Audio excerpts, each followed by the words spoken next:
নমস্কার বন্ধুরা, আজকেও নিয়ে এসেছি গোপাল ভাঁড়ের একটি মজার গল্প।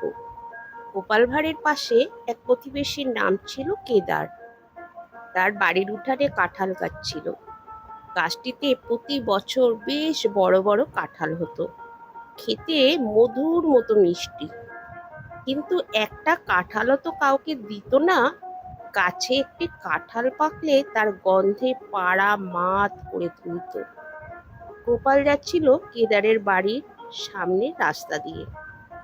যেতে যেতে দেখলে কেদার দাওয়ায় বসে এক বাটি সর্ষের তেল নিয়ে গোফে বেশ করে মাখাচ্ছে। তাই দেখে গোপাল জিজ্ঞাসা করলে, কি হচ্ছে কেদার ভায়া? কেদার বললে, গাছের বড় কাঁঠালটা পেকে এসেছে, তাই গোপে তেল মাখাচ্ছি। কাল সকালে ওটাকে দিয়ে জলযোগ করবার ইচ্ছে আছে।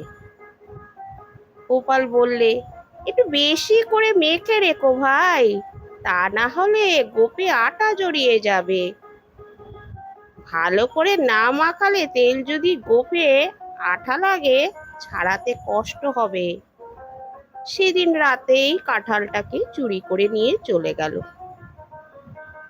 পরের দিন কেদার গোপালকে ডেকে দুঃখ করে বললে, জানো গোপাল, আমার গোপে তেল মাখাই সার হলো, কাঁঠাল খাওয়া হলো না আর। কাল রাতে কাঁঠালটা চুরি হয়ে গেছে। গোপাল ভীষণ দুঃখ প্রকাশ করে বলল, কি আর করবে দাদা, একেই বলে গাছে কাঁঠাল গোপে তেল।